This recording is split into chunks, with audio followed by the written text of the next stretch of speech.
Listo.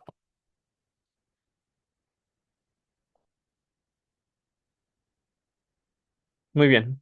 Entonces, la inmunodeficiencia como concepto es la incapacidad del sistema inmunitario para proteger contra enfermedades o neoplasias malignas. Aquí es enfermedades infecciosas, ¿verdad? Porque generalmente son las que nos van a atacar con más frecuencia cuando nosotros tenemos un sistema inmune deficiente, ¿vale? Puede ser inmunodeficiencia primaria o inmunodeficiencia secundaria. La inmunodeficiencia primaria va a ser causado principalmente por mutaciones, por defectos genéticos en el desarrollo del sistema inmunitario, ¿verdad? O también como alguna falla directamente en el proceso de desarrollo de este sistema inmunitario. Estos defectos generalmente están presentes al nacer, pero no se manifiestan o no lo notamos hasta que pues ya se llega a una fase más tardía en la vida.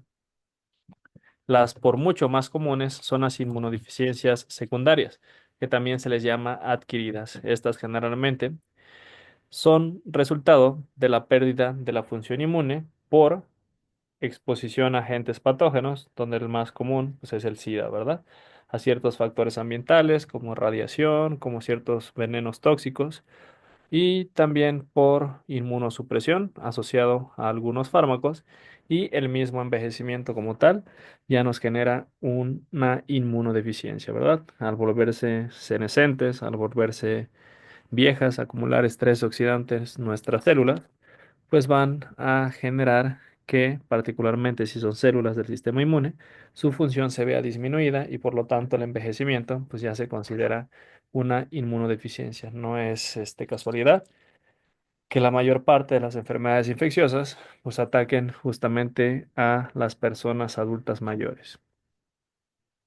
Primero vamos a hablar sobre las inmunodeficiencias primarias. Estas, como lo habíamos visto anteriormente, son defectos hereditarios del sistema inmunitario. Estos defectos pueden estar en los mecanismos específicos o no específicos, ¿verdad? Básicamente podemos tener una anomalía en la respuesta inmune innata o en la respuesta inmune adaptativa. Se clasifican en función del sitio de la lesión, en la vía de desarrollo o en la diferenciación del sistema inmunitario. Generalmente las personas con inmunodeficiencias primarias son susceptibles a una gran cantidad de infecciones y el tipo de infección va a estar en función de la naturaleza de la inmunodeficiencia.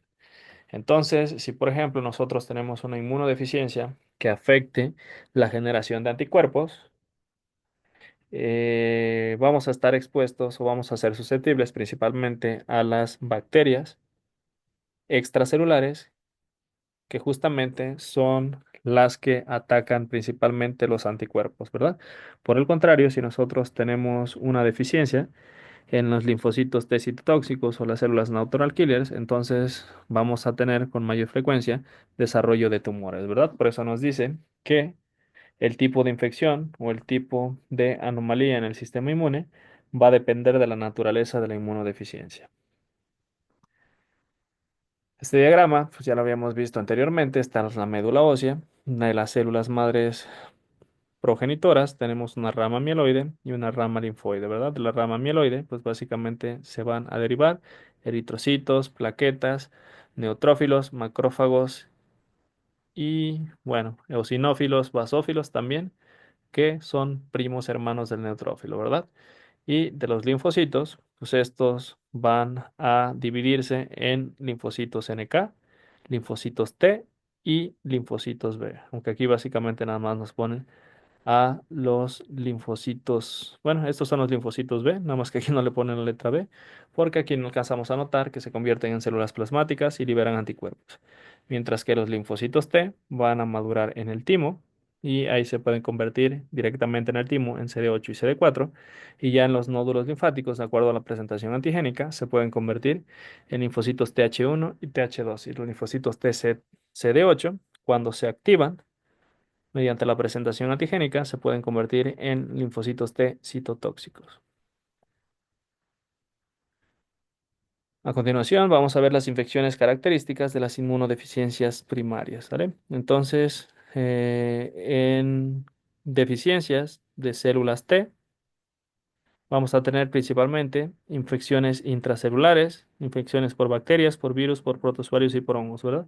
Básicamente por todos los agentes infecciosos, porque los linfocitos T van a ser los coreback de la respuesta inmune, ¿verdad? Van a ser quienes dirijan el tipo de respuesta inmune específica para cada microorganismo. Deficiencias de células B nos va a exponer más a principalmente bacterias extracelulares, bacterias y virus entéricos, neumococo, estreptococo o Haemophilus influenzae. Los fagocitos, cuando la deficiencia es en los fagocitos, vamos a estar más expuestos a infecciones por estafilococo, Klebsiella y Pseudomonas.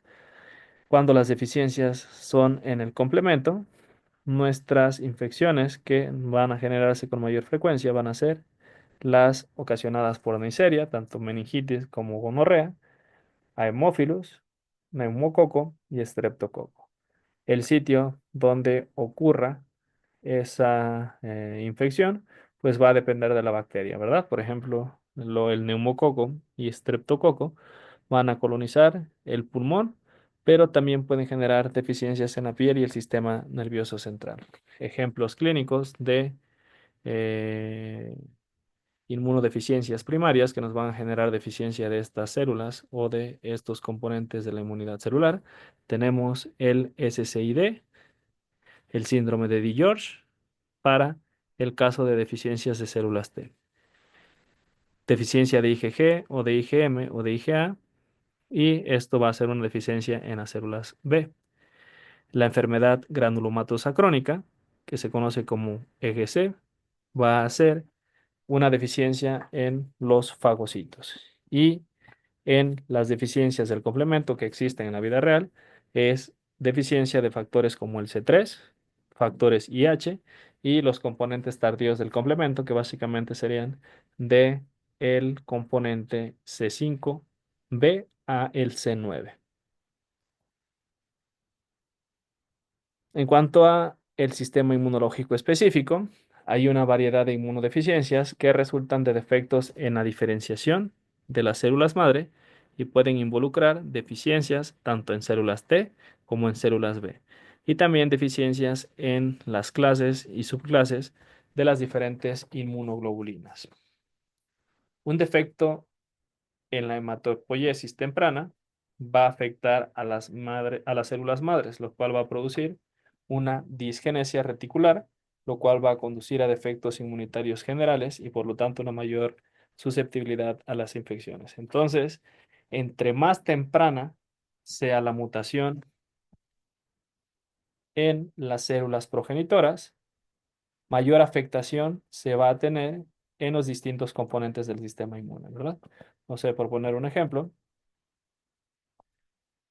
si la mutación se da en este precursor de neutrófilos, pues entonces las únicas células que se van a ver perjudicadas van a ser los neutrófilos. Todas las demás componentes del sistema inmune van a estar funcionando de una manera adecuada. Por el contrario, si la mutación se da en la célula madre mieloide, pues las células que se van a ver perjudicadas van a ser eritrocitos, plaquetas, neutrófilos, macrófagos, y básicamente esto va a generar una respuesta inmune mucho más disminuida.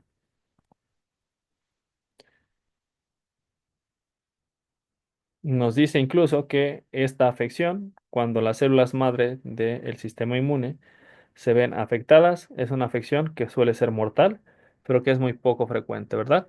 Y que este tipo de enfermedades puede tratarse con éxito cuando se trasplantan médulas óseas. Ahora, pues obviamente eso también trae sus riesgos, ¿verdad? Es lo que vimos en el tema anterior, que es el de transfusión, trasplante, perdón.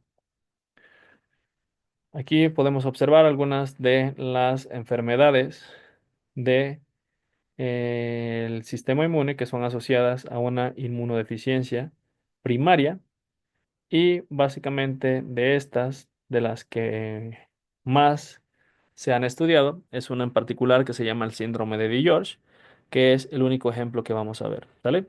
En el síndrome de DiGeorge, básicamente los linfocitos T van a estar ausentes, las células B van a estar normales y las inmunoglobulinas pues van a estar relativamente normales, ¿verdad? Entonces, lo que se va a ver afectado es casi exclusivamente a las células T. Inheritance se refiere a la herencia, si esta se hereda, y aquí nos dice que el tipo de herencia del que se sospecha es ligado a el cromosoma X, aunque también tiene la A de ausente, porque no sabemos exactamente si es una enfermedad que se pueda heredar o una enfermedad que se adquiere en los primeros meses de vida intrauterina. Entonces recuerden un ejemplo clásico de este inmunodeficiencia primaria es el síndrome de Lee-George, ¿sale? Entonces, aquí vamos a ver otro ejemplo, cuando las células progenitoras linfoides particularmente son las defectuosas, tanto las células T como las células B se van a ver afectadas, ¿verdad? Entonces, esta enfermedad se conoce como inmunodeficiencia combinada grave, ¿sale?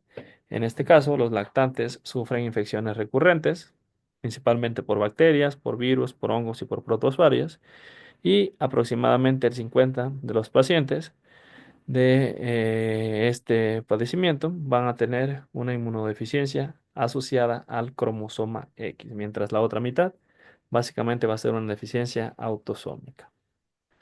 No vamos a indagar más en las características de las inmunodeficiencias primarias, porque pues estas son muchas, pero son bastante escasas. Lo que por mucho va a ser más común son las enfermedades asociadas a eh, inmunodeficiencias secundarias o inmunodeficiencias adquiridas.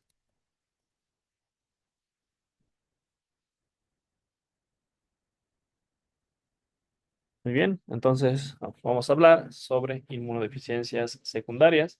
De las inmunodeficiencias primarias, lo que hay que recordar es que es una inmunodeficiencia primaria. Generalmente son aquellas con las que se nace, son mutaciones en alguna parte del sistema inmune y estas son raras y generalmente involucran abortos o enfermedades bastante graves, donde de acuerdo al tipo de célula que se ve afectado o al tipo de mecanismo del sistema inmune que se ve afectado, pues va a ser la susceptibilidad que tenga hacia agentes infecciosos, ¿sale? Entonces, las inmunodeficiencias secundarias o adquiridas generalmente son asociadas a infecciones, ¿verdad? Infecciones bacterianas, infecciones virales, infecciones por protozoarios, infecciones por hemitos, infecciones fúngicas, básicamente todo microorganismo que nos puede generar una infección nos puede provocar una inmunodeficiencia secundaria. Esto puede provocar deficiencias en células B, células T, neutrófilos y macrófagos. Por mucho, la más destacada y la más conocida es el síndrome de inmunodeficiencia adquirida como el SIDA, ¿verdad? También en las personas que tienen una neoplasia maligna, básicamente que tienen cáncer, se pueden observar inmunodeficiencias secundarias. Vamos a ver primero el caso del SIDA. Todas las inmunodeficiencias secundarias han sido superadas por el SIDA, el cual es causado por un virus, el virus de inmunodeficiencia humana, ¿verdad? Este virus fue descubierto en 1981 y lo que se observó es que estos pacientes presentaban infecciones fúngicas que generalmente no ocurrirían en una persona con un sistema inmune normal. Infecciones fúngicas como aquellas que ocasiona el hongo Pneumocystis caridis. Y también se observó que en estos pacientes generaban un tumor de piel que era conocido como sarcoma de Kaposi.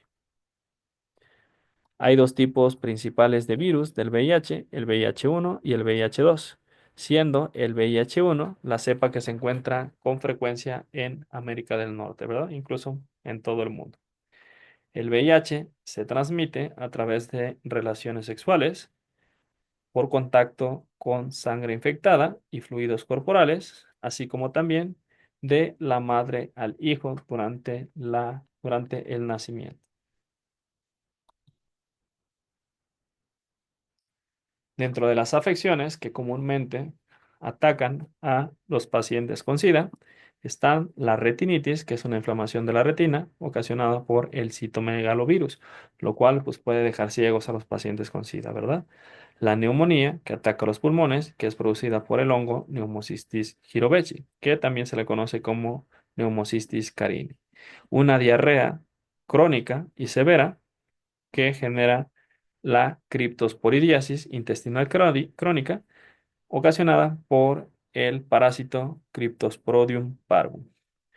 Genera una encefalopatía, que es básicamente una enfermedad en el sistema nervioso central que puede generar ataques de psicosis en los pacientes con SIDA, ¿verdad? También un binomio bastante lamentable, pero también bastante común en los pacientes con SIDA no tratado, es la tuberculosis, ya sea pulmonar o extrapulmonar, a consecuencia de la bacteria Mycobacterium tuberculosis. Y también muchas veces hay un mayor índice de cáncer cervicouterino invasor porque no hay una respuesta inmune que controle a virus como por ejemplo el virus del papiloma humano, ¿verdad? Aquí nada más falta mencionar lo que decían en la diapositiva anterior, que los pacientes con SIDA generalmente desarrollan un tumor en la piel, en el tejido conjuntivo de la piel, el cual se llama sarcoma de Kaposi. Ya hablando específicamente sobre el virus, el VIH es un retrovirus. Entonces, básicamente es un virus de ARN que tiene la capacidad de transcribir de forma inversa este ARN en ADN a través de una enzima que se llama transcriptasa inversa o transcriptasa reversa. Esto sucede después de que el virus entró a la célula, ya que el ADN del virus fue generado en el interior de la célula. Este se va a integrar en el genoma como un provirus que se replica junto con la célula, ¿verdad? Entonces recuerden que cuando un virus inserta su ADN o ARN y este se convierte en ADN, el ADN se inserta en el genoma de la célula, entonces se convierte en un provirus, ¿verdad? El provirus tiene la información genética necesaria para poder sintetizar múltiples copias de un virus. El VIH no se replica en la mayoría de los demás animales, pero infecta a los chimpancés, aunque en ellos no les causa enfermedad, ¿verdad? No les induce SIDA. Los ratones inmunodeficientes combinados graves, reconstituidos con linfocitos humanos, sí pueden infectarse con el VIH, ¿verdad? No se pueden infectar los ratones, pero muchas veces para estudiar el SIDA, nosotros O sea, sí sabe los ejercicios, la verdad. ¿Quién? El Oliver. Sí sabe. van a Así es. mencionar algo o apaguen su micrófono si no, por favor. No, perdón, profe, perdón. Lo prendí de accidente. Ok, muy bien. Entonces, generalmente los ratones no generan SIDA, pero si nosotros le inducimos una inmunodeficiencia primaria, una inmunodeficiencia combinada grave, pues entonces y le trasplantamos linfocitos humanos, entonces ahora sí tenemos un ratoncito con SIDA, ¿verdad?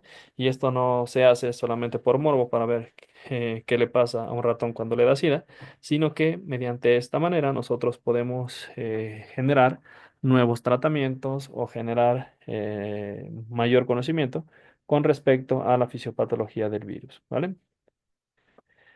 El virión del VIH y de la mayoría de los virus consiste en la bicapa lipídica que va a cubrir a las proteínas y el RNA del virus, ¿sale? En este caso, el virión de VIH-1 consiste en una envoltura viral formada por una bicapa lipídica externa de la del huésped, en la que se encuentran incrustadas ciertas glicoproteínas, donde algunas de las más importantes van a ser la GP41 y la GP120. La GP120, que es una proteína de el virión, y el virión es la membrana del virus, se va a unir específicamente solamente a un tipo de células. Estas células van a ser aquellas que tengan el marcador CD4, ¿verdad? Y si ustedes lo recuerdan de nuestras clases anteriores, las células que tienen el marcador o la proteína CD4 en su membrana van a ser los linfocitos T cooperadores. Por lo tanto, el virus del VIH va a afectar principalmente a los linfocitos T cooperadores, ¿verdad? Aunque tiene la capacidad también de infectar a otras células. Dentro de la envoltura viral Dentro del virión se encuentra el núcleo o nucleocápside, que consiste en una capa de proteína matriz compuesta por una proteína que se llama P17 y una cápsula interna que se llama P24, ¿verdad? El genoma viral consiste en dos moléculas de ARN de una sola cadena que van a estar asociadas con dos moléculas de la enzima retrotranscriptasa inversa. La retrotranscriptasa va a tener la capacidad, o transcriptasa inversa o transcriptasa reversa, va a tener la capacidad de convertir el ARN en ADN, ¿vale? Además de las dos cadenas de ARN, la enzima transcriptasa inversa va a incluir otras proteínas como proteasas e integrasas, ¿verdad? Estas van a ayudar a que el virus pueda modificarse e incrustarse directamente en el genoma de la célula huésped. En cuanto al ciclo de replicación y los objetivos de la terapia, vamos a encontrar que el virus se va a unir específicamente a las moléculas CD4 en las células T cooperadoras, pero también puede infectar monocitos y células dendríticas, ¿verdad? Esto a través de una proteína que se encuentra en el virión que se llama GP120. Para la infección por VIH se requiere un correceptor. Generalmente el correceptor es una quimiosina, una proteína de señalización como CXCR4 o CCR5. CCR5 está expresado predominantemente en macrófagos y CXR4 en células TCD4, ¿verdad?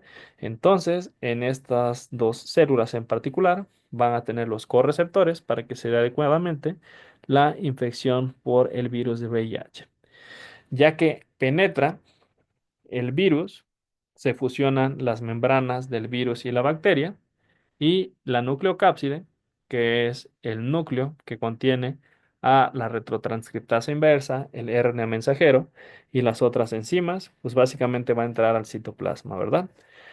La retrotranscriptasa va a sintetizar ADN del virus a partir del ARN que se encontraba ahí, el cual va a migrar al núcleo, donde se va a integrar al genoma de la célula, y esto va a formar un provirus. Este provirus puede permanecer latente, o sea, sin transcribirse, hasta que la célula se activa, y justamente cuando la célula se activa es cuando empieza la transcripción de cientos o miles de copias del virus que infectó originalmente a la célula. Se producen viriones, los cuales consisten en ARN viral transcrito y las proteínas, y estos brotan de la membrana de la célula del huésped, donde adquieren envoltura, y ahora ya tenemos miles de virus sueltos que son capaces de infectar a otros linfocitos TCD4, y cuando escapan del linfocito TCD4, los hacen explotar, ¿verdad? Los lisan. Y esto es lo peligroso del virus. Este virus invade e infecta una célula, hace múltiples copias de sí mismo en el interior de la célula, y ya que va a salir a infectar otras células, pues lisa y rompe a la célula que originalmente infectó, y esto poco a poco nos va generando muerte continua de los linfocitos TCD4. Por ello es que se han desarrollado antirretrovirales, que son los agentes terapéuticos que van a actuar sobre la entrada y la fusión del virus.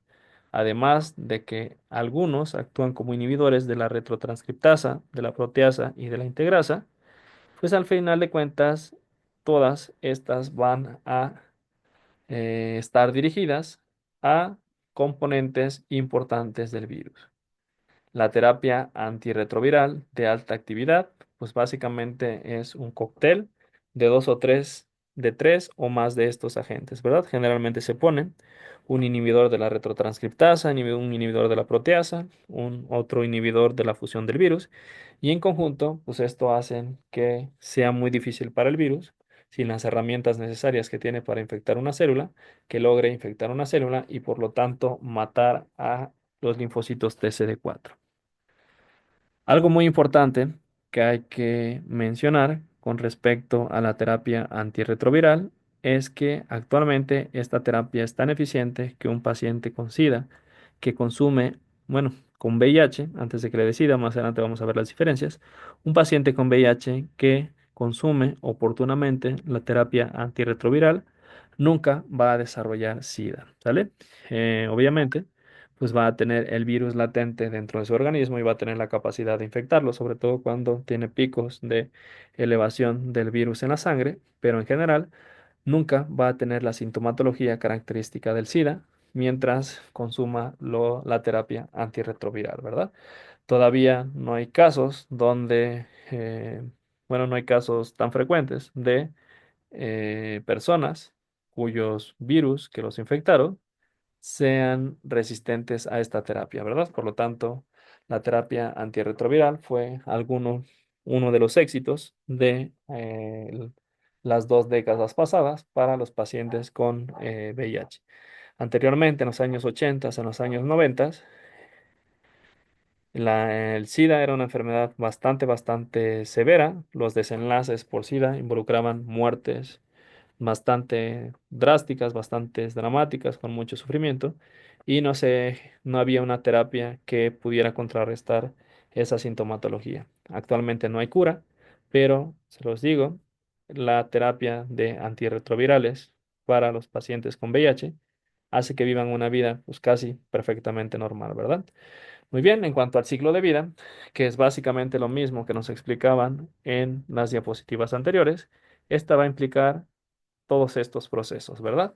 Aquí tenemos a el virus del SIDA, aquí tenemos a la cápside, aquí tenemos las proteínas, las 2 cadenas de RNA, y lo primero que va a pasar es una interacción con el linfocito T CD4.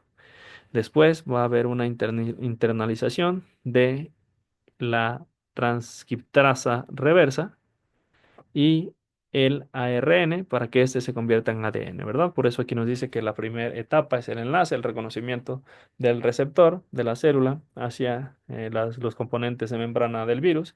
Después se da la fusión de membranas y después la transcripción inversa. Y este RNA, después de la acción de la enzima transcriptasa reversa, se va a convertir en DNA, ¿verdad? Por eso aquí cambia de color amarillo a color rojo. Después sigue la integración y cuando este DNA se integra al genoma del virus, se le llama virión. El virión permanece de forma latente. Esto quiere decir que no se transcribe durante algún tiempo hasta que, pues básicamente, la célula se activa y genera transcripción de el virión, y el virión va a contener la información necesaria para que se dé la generación de múltiples copias del virus.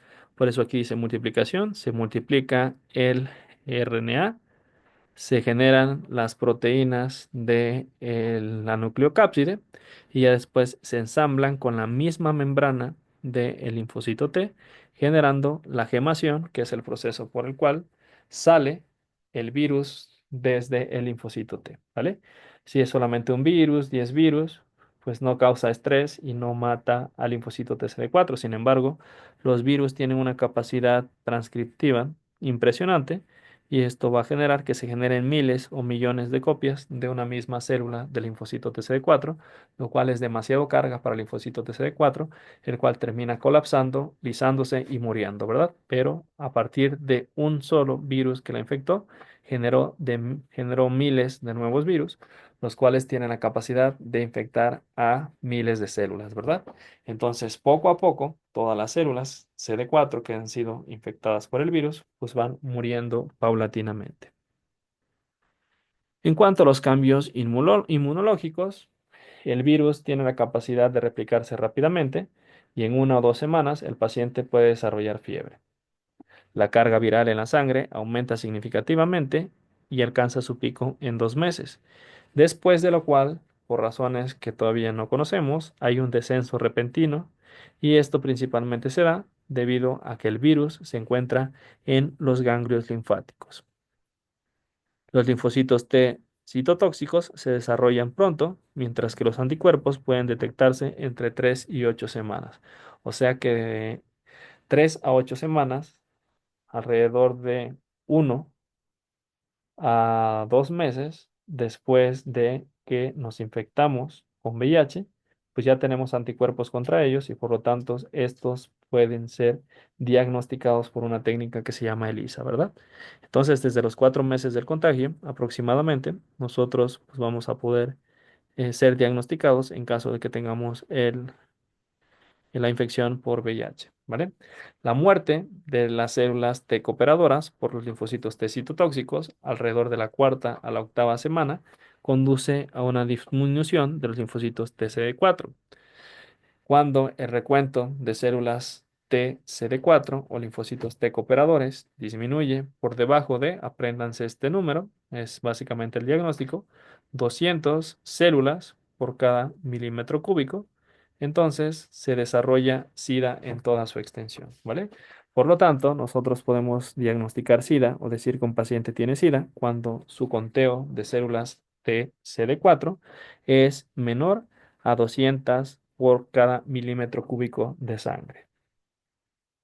En cuanto a la inmunoterapia, no se ha desarrollado alguna vacuna. Existen algunas barreras para el desarrollo de la vacuna, porque de entrada, una vacuna, aunque sea atenuada, puede inducir la enfermedad.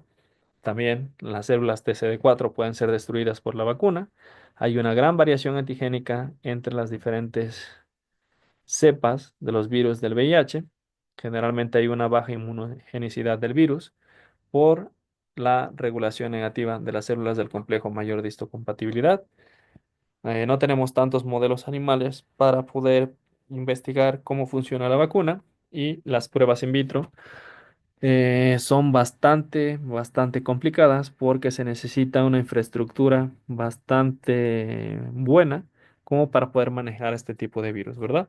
Porque imagínense una persona, un científico que está trabajando con este virus y que por un accidente el virus penetre a su torrente sanguíneo, pues ya implica un contagio, ¿verdad? Entonces, al ser un virus relativamente fácil de contagiar, pues entonces también es de tratarlo con mucho cuidado y por eso no hay muchos laboratorios donde se puedan realizar estas pruebas in vitro para conocer más sobre cómo funcionaría una vacuna o la terapia contra el VIH. Eso es todo con respecto a SIDA. A continuación vamos a ver otras inmunodeficiencias y la primera que vamos a tocar, y yo creo que va a ser la más importante, es la inmunodeficiencia asociada al envejecimiento. De alguna u otra manera, la gran mayoría de las personas adultas mayores tienen cierto grado de inmunodeficiencia, ¿vale? Y esto se da principalmente por una disminución progresiva de la corteza tímica, una hipocelularidad, que quiere decir una disminución en el número de células del sistema inmune, reducción del tamaño del timo, disminución de la función de las células supresoras, los linfocitos T supresores, los linfocitos T reguladores van a tener una función disminuida conforme nosotros nos vamos haciendo viejitos, ¿verdad? Entonces esto va a hacer que un proceso inflamatorio pues no se contenga tan eficientemente y que éste perdure más de lo que debería de durar, generando más daños colaterales a los diferentes tejidos. Y aquí dice justamente, si hay una disminución en la función de las células T supresoras o células T reguladoras, va a haber un aumento en la autorreactividad. También hay una disminución per se de la función de las células TCD4, ¿vale? En cambio, la función de los linfocitos B puede estar algo elevada, ¿verdad? Entonces, la capacidad para liberar anticuerpos se va a ver sustancialmente aumentada. También hay inmunodeficiencias asociadas con neoplasias malignas y otras enfermedades. Otras de las causas más frecuentes de inmunodeficiencias son el cáncer, ¿vale? Los tumores como el cáncer. Aquí nos hablan de ejemplos específicos como la deficiencia de células B en cánceres como el mieloma múltiple, la macroglobulinemia de Waldenström, en la leucemia linfocítica crónica y los linfomas que generalmente están bien diferenciados. La enfermedad de Hodgkin y los tumores sólidos avanzados generalmente se asocian con una deficiencia en la respuesta de las células T porque las células T van a estar deterioradas. La mayoría de los agentes quimioterapéuticos utilizados para el tratamiento de neoplasias malignas también son inmunosupresores y no solamente van a matar el tumor, sino que también matan a otras células de replicación rápida y esta va a incluir a los linfocitos, ¿verdad? Por lo tanto, la quimioterapia para el cáncer no solamente va a matar a las células tumorales, sino también a los linfocitos T y a otras células del sistema inmune. Otras condiciones en las que se presentan inmunodeficiencias secundarias son anemia de las células falciformes, ojo, diabetes mellitus, que es bastante común aquí en México, ¿verdad? Y el otro ojo, desnutrición proteico-calórica. En los niños que no comen carne, que no toman leche, que tienen una desnutrición por deficiencia de proteínas y de calorías, pues también vamos a tener cierto grado de inmunodeficiencia secundaria, ¿verdad? En pacientes con quemaduras, pacientes con cirrosis alcohólica, con artritis reumatoide y con problemas renales, también vamos a encontrar cierto grado de inmunodeficiencia. Entonces, contrario a lo que parezca, inmunodeficiencia, particularmente inmunodeficiencia secundaria, no solamente es SIDA. Entonces, cuando nosotros veamos microbiología, y hablamos de bacterias, parásitos o microorganismos que generalmente van a afectar en personas con inmunodeficiencia, nosotros creeríamos que es solamente una pequeña parte de la población, cuando en México y en zonas rurales todavía vamos a tener muchos casos de niños con desnutrición, lo cual hace que sean más susceptibles a esas infecciones, ¿verdad?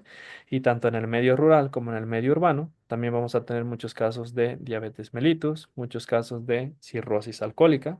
Entonces, las inmunodeficiencias secundarias son relativamente frecuentes en la población, ¿verdad? Entonces, cuando veamos microbiología, no porque sea un parásito o una bacteria que no afecte a una persona con un sistema inmune robusto, la vamos a dejar de ver, ¿verdad? Aunque sean bacterias o parásitos que solamente afecten a personas con cierta inmunodeficiencia, pues también vamos a ver cuáles son los efectos que pueden tener en estas personas. Porque de los pacientes que van a tener en algún futuro, muy probablemente tengamos algunos con cierto grado de inmunodeficiencia, particularmente pacientes con diabetes y pacientes con desnutrición, ya sea por alguna enfermedad como el cáncer o porque, pues básicamente, las condiciones de vida en las que habitan, pues van a hacer que no tengan el recurso para poder comer carne o suficiente proteína o la comida suficiente y esto les va a desarrollar cierto grado de inmunosupresión, ¿vale? Entonces, eso es todo.